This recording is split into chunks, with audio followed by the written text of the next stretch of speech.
మూర్తి. Sir, ఇప్పుడున్న కూటమి ప్రభుత్వంలోనే ఆల్రెడీ ఏర్పడింది, 76 రోజులు ముగిసింది. ఇప్పుడు లేటెస్ట్గా ఫ్రీ బస్సులు అనేది ఏర్పాటు చేస్తున్నారు. చంద్రబాబు నాయుడు చేద్దామనేసి చెప్పారు. దానివల్ల ఆటో వాళ్ళకి ఏమైనా ఇబ్బందికర పరిస్థితులు ఏమైనా ఉన్నాయా?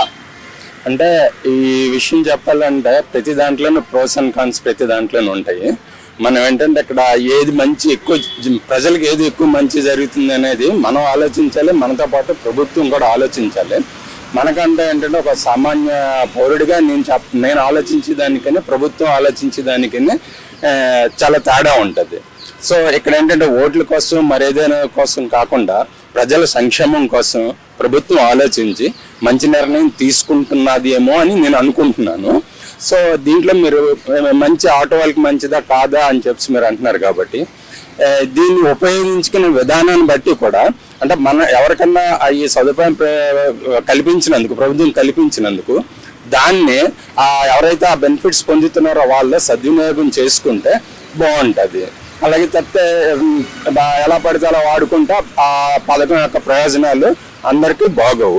అలాగే ఆటో వాళ్ళకి ప్రయోజనం కాదా అంటే ఇప్పుడు బస్సులు ఉన్నాయనుకోండి, బస్సులు ప్రతి చోటకి వెళ్ళలేవు. అలాంటి చోట్లకి ఆటో వాళ్ళు వెళ్ళగలుగుతారు కాబట్టి వాళ్ళకైతే ఏ విధంగా అయినా ఆ చెడు అయితే జరగదని నేను అనుకుంటున్నాను. ఒక రాష్ట్రంలోనే లాస్ట్ ఇయర్ ప్రభుత్వంలోనే ఇన్ని కోట్లు అప్పని చెప్పారు. ఇప్పుడున్న ప్రభుత్వంలోనే కూడా కొత్త ప్రభుత్వం కూటమి ప్రభుత్వంలో కూడా దాన్ని మించిన పథకాలు ఇవ్వడం కూడా జరిగింది. సో దానివల్ల ప్రభుత్వంలోనే ఎక్కువ భారం పడే అవకాశాలు ఉన్నాయి ప్రభుత్వానికి. కానీ మన చంద్రబాబు నాయుడు గారు వస్తే ప్రజలకి మంచి జరుగుతుంది అనే దీంట్లోనే గెలిపించడం జరిగింది. దానివల్ల మీకు అభిప్రాయం ఏంటి?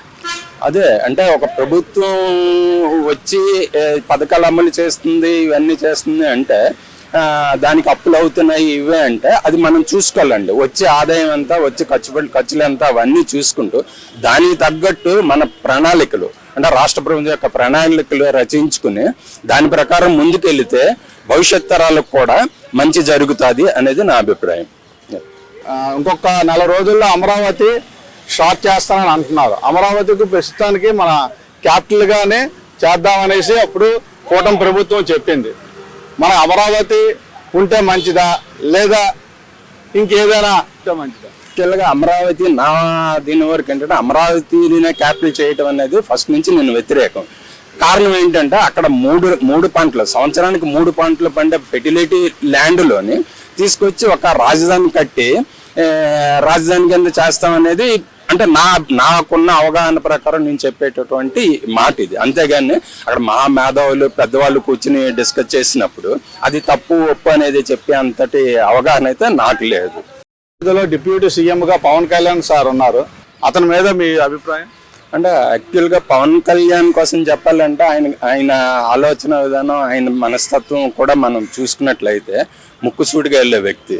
అంటే ఇది చెయ్యాలి అనుకుంటే అదే చేసే వ్యక్తి తప్పితే నేను అనుకుంటా ఆయనకి రాజకీయ అవగాహన కంట ప్రజల మీద ఇచ్చేసేటటువంటి అభిప్రాయం అనుకుంది, ఆయనకి ఆ ఉద్దేశం ఉంది. కాబట్టి ఈయన ఫ్యూచర్లో ఆయన ఎలాగెళ్తారు అనేది చూడాలి.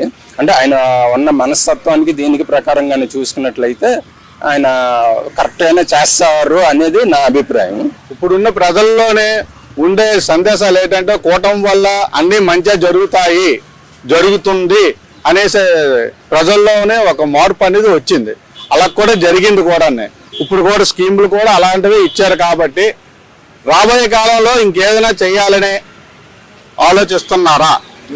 అంటే ఇప్పుడున్న స్కీములనే ఇంప్లిమెంట్ చేస్తేనే అదే చాలు. ఇంకా మరి ప్రతి స్కీమ్లు ఏం పెట్టవసరం లేదు. ప్రభుత్వాన్ని ఏ విధంగా నడిపించుకుంటూ ముందుకు వెళ్ళాలి అనేది చూడాలి తప్పితే అంటే ఇక్కడ స్కీమ్లు అనేది అంటే కొంతమందికి బెనిఫిట్ అవుతున్నాయి. అంటే అందరికీ కూడా బెనిఫిట్ అనేది ప్రాబ్లం.